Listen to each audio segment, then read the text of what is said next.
Gypsy. We've got a gypsy! We've got a gypsy! Gypsy is a slur that the show Raising Hope quite enjoys using. Raising Hope is about Jimmy Chance, played by Lucas Neff, and the rest of the Chance family raising the daughter Jimmy accidentally conceived during a one-night stand with a serial killer named Lucy, played by Bayou Phillips. This baby was first given the name Princess Beyonce, but after the mother was sent to the electric chair, an event both her baby and her baby daddy attended horrified. There's no way they're gonna kill the mother of a 6-month-old baby.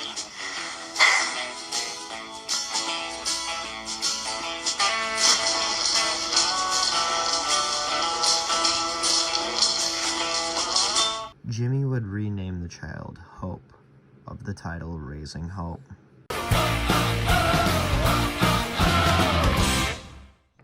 Episode 13 of Season 2 opens with Virginia, the young grandmother to Hope, and Jimmy's mom, who had him at a young age, played by Martha Plimpton. Martha Plimpton has actually been honored by a group that puts something on that has been previously known as the Gypsy of the Year Award, something that has nothing to do with Romani people. Virginia pulls up to a guy in a company truck and yells at him for cutting her off while texting and driving, creating a dangerous environment on the road. This guy just doesn't care and drives off, showing Virginia and the audience a call about my driving sticker.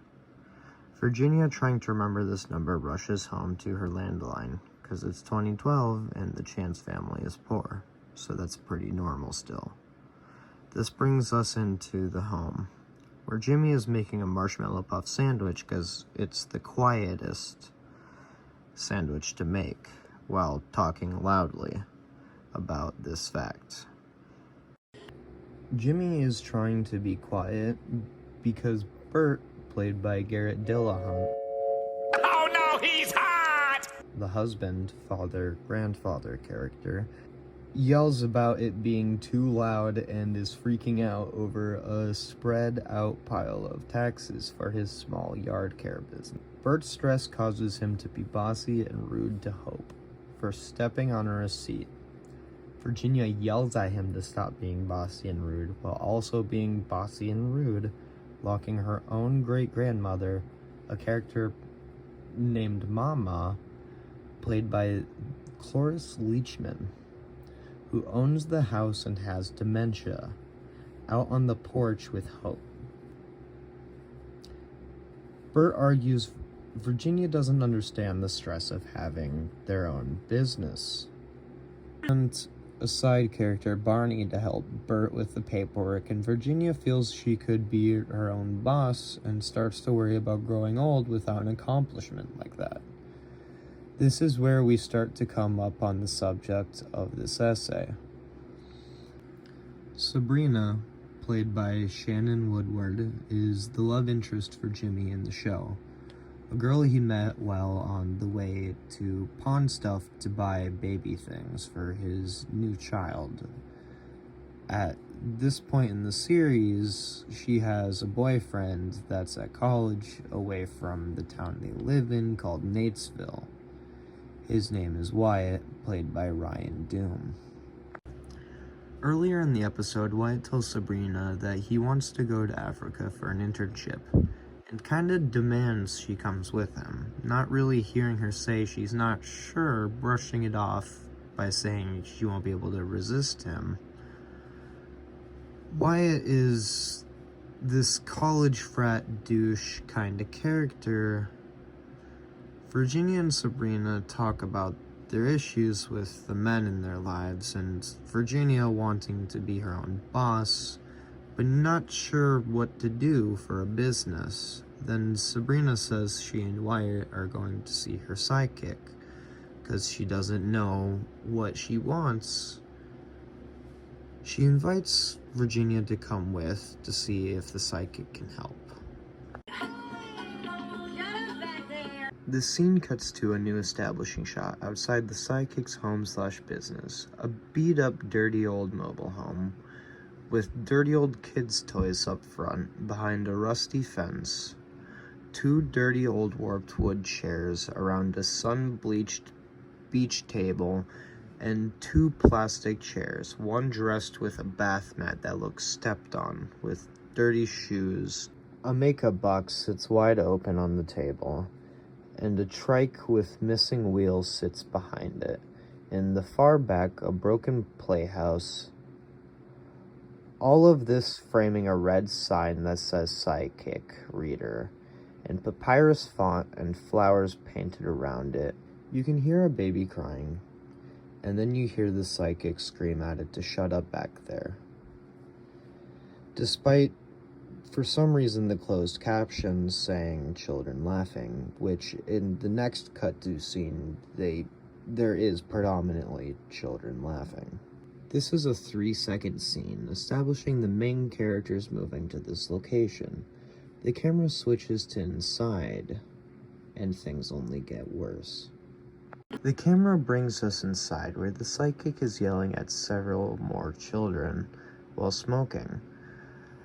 The kids throwing clothes at each other are half-dressed, while surrounded by washing machine and dryer pair and cleaning supplies.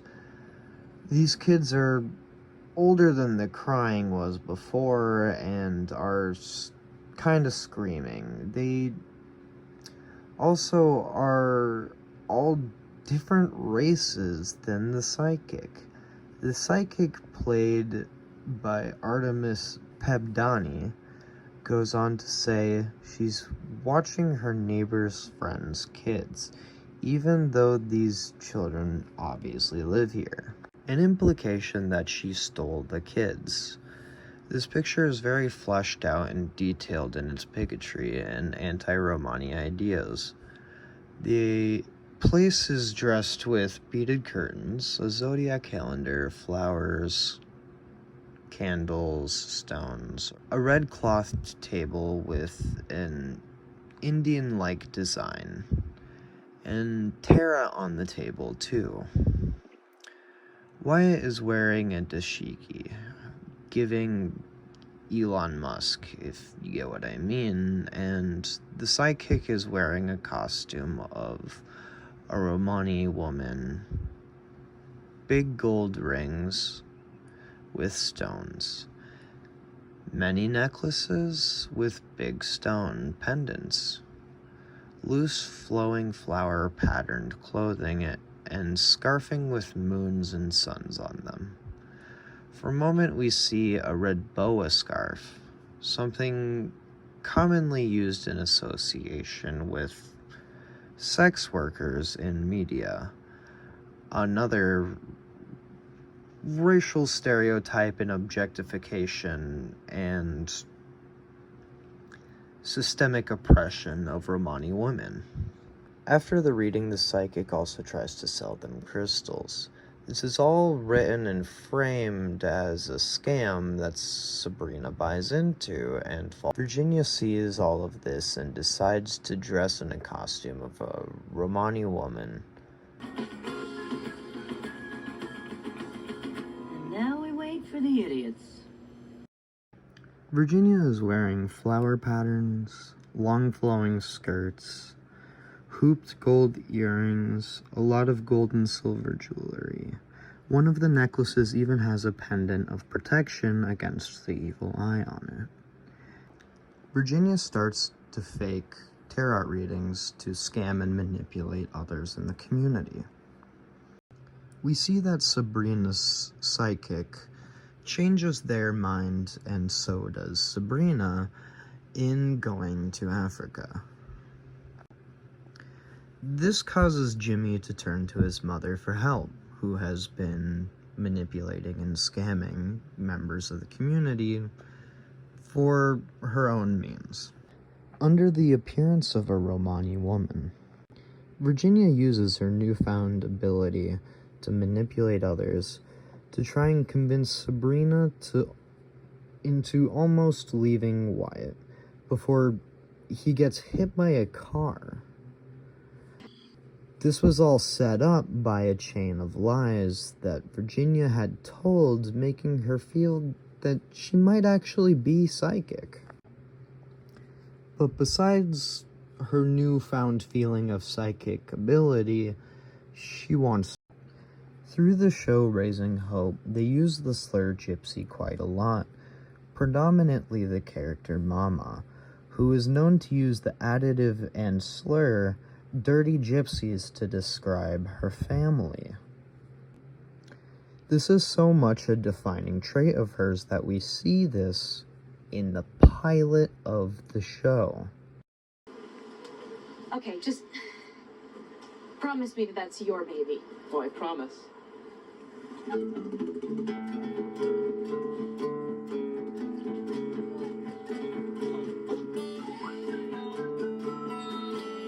Calm down, Mama. It's not as bad as you think.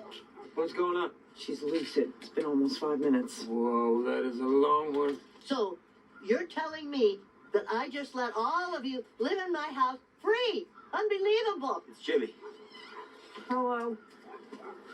Who the hell are you? I'm Mike, Jimmy's cousin. You and I are related by divorce or something. I live in a tent in your laundry room. No, not anymore you don't. You guys pack up all your gypsy circus and find another teat to suck on.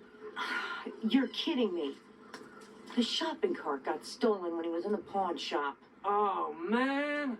I was gonna grill burgers this weekend. This baby's messing up everything. This has been my analysis of the anti-Romani rhetoric in the show Raising Hope, created by Greg Garcia. Thank you so much for watching. Please like, subscribe, and share. And a comment would be greatly appreciated as long as it isn't anti-Romani rhetoric. The bar's done.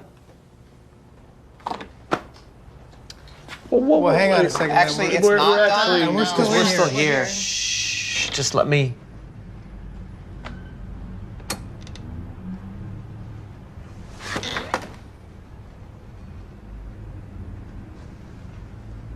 Don't start talking. I can tell. I can tell you're gonna start talking. Yeah, I'm trying to. This is why I'm leaving. You guys can't just let me go. Goodbye. Goodbye. Bye. Bye. Can't believe he's actually gone. Yeah. That's crazy. Well, now what?